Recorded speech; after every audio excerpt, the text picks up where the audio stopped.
Ashamaa harka fuunee kabajamtoota hordoftoota YouTube chaanaalii kiyyaa gara chaanaalii kanaa baga nagaan dhuftan jecha har'a immoo waan ajaa'ibaa tokkoon isinii fide maal seetan namittiin amma suuraa irratti argitan tuni egaa dubartiin tun Jasliin Wildestiin jedhamti lammii Ameerikaati. Gabaabumatti seenaan isii wanti ani dubbise yookaan immoo dhagee isiniif qoodu barbaadetti irraa barattan jedhee waan yaadee fi waan beenu waliif qoodna. So just isiin fuula isii gara adureetti jijjiirsifattee sababni isaas jaarsa isii yookaan abbaa warraa isii baay'ee jaalattutu aduree qaba. So aduree sanu gulaalu yeroo hundaa adureen tun baay'ee bareeddi.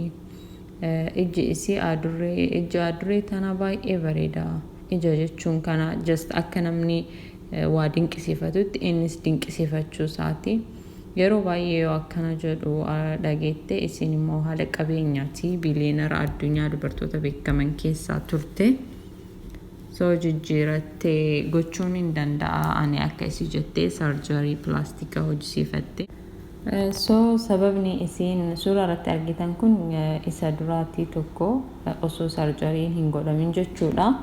Suuraan inni kun immoo eega sarjarii godhamee booda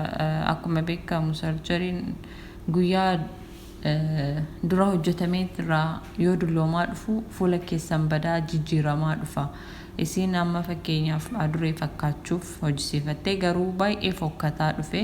yeroo baay'ee irra deddeebitee sarjarii gossiiftee hanga fuula isii ofiisiitii argitee daawwitiidhaan of jibbitutti jechuudha. So isiin wanti kana gooteef jaarsa isii waan jaalattuuf isa gammachiisuu fi immoo humnas qaba jechuun maallaqas qaba qabeenyas qaba gochuu hin danda'a jettee goote. Yeroo isiin gara aduree jijjiiramuuf murteessitu abbaan warraa isii dhorkaa ture. Isiin isaaf jecha akkana gooti isa gammachiisuu fi dhugaadha nama jaalatan gammachiisuun waan barbaadamu garuu immoo karaa seeraan osoo ta'e gara amantii kennallee waliin dhabneen yookaan immoo rabbiilleen gara nama waliin dhabsiifneen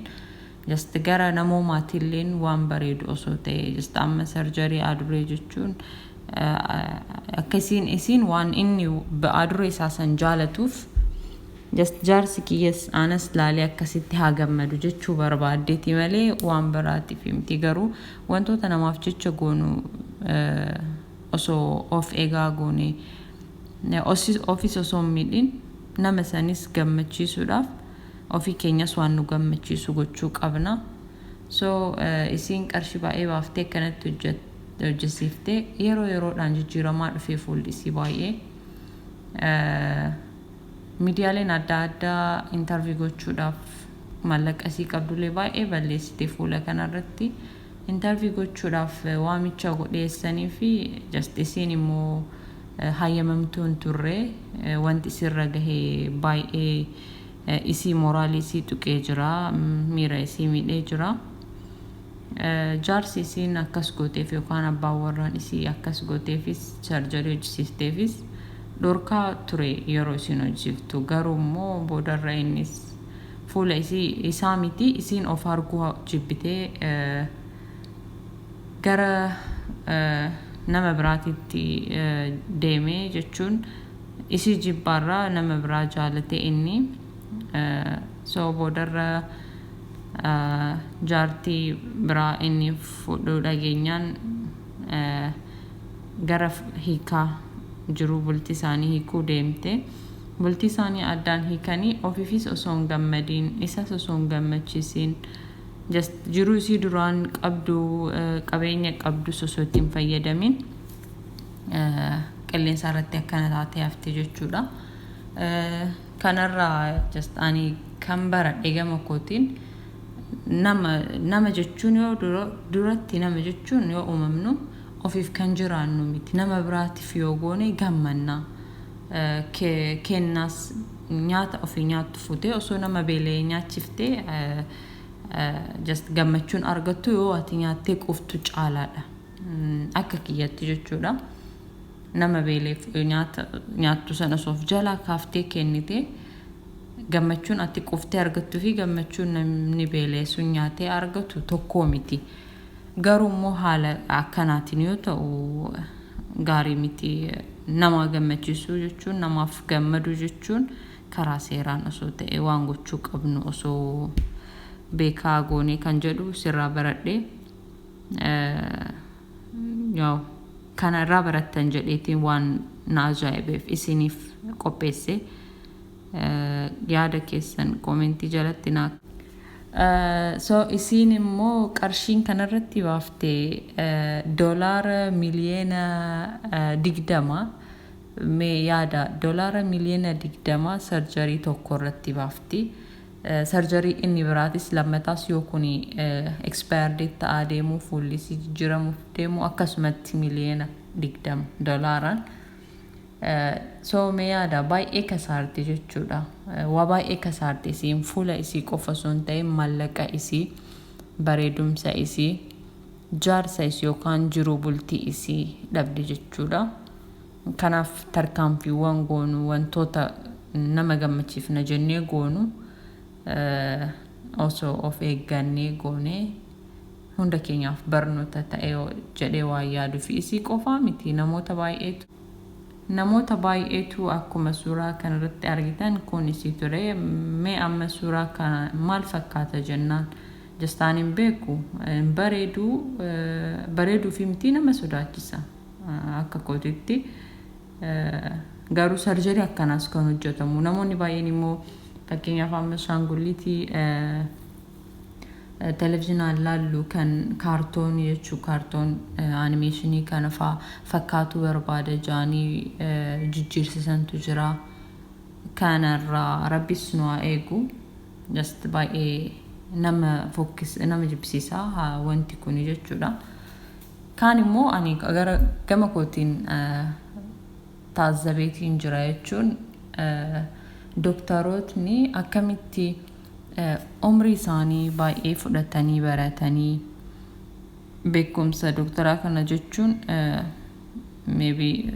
sarjarii hojjechuudhaaf waggaa baay'ee baratanii mallaqa isaanii fixanii yeroo isaanii fixanii hojjetanii sarjariiwwan gaggaarii fakkeenyaaf osoo nama harka qabeef harka ittiin hojjechuu danda'u godhamuu jiru mallaqaaf jecha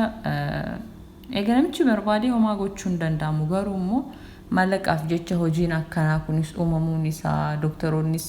si jijjiira appointmentii qabadhuti jedhanii sammuu isaanii itti amansiisanii wantoota akkanaa hojjechuun isaanii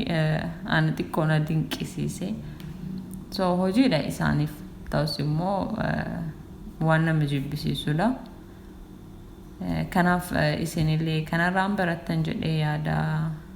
wanti inni guddaan kanarraa barattan yookaan barannu namaaf wanti goonu daangaa qabaachuu qaba dhugaadha namaaf jiraachuu qabna nama gammachiisuu qabna namaaf jiraachuu jechuun nama sodaachuu osoo hin ta'in gammachuu namaa namni tokko yoo gammade ati gammadda ani yoo gammade jaarsi koo gammade yoo jaarsi koo gammade an gammade yookaan hiriyyaan koo gammade ani gammada so isinis waan nama gammachiisuuf gootan karaa waa baay'ee nama miinin ta'uu qaba amantaa keenya yookaan rabbiin wal nama hin dhabsiifne lammata immoo miidhaa baay'ee mooraalii keessan hin xu'ineen ta'uu qaba jechuufi egaa hordoftoota kiyya waan dhaggeeffattaniif galatooma like gochuu keessanis hin dagatinaa commenting keessanis immoo na jajjabeessaa viidiyoowwan hojjedhu akka jaalattan akkan beekuuf like godha yaada qabdaniif kuni sirrii miti sirreessi waan jettaniif immoo commenti godha beekumsa argattan immoo share gochuudhaan walii dabarsaa subscribe gochuu hin dagatinaa viidiyoo biraatiin hamma walitti deebinutti arraaf kanuma qabadhee isiniif dhiyaadhe nagaan tura bakka jirtan nageenya keessan isiniif haa baay'atu horaa bula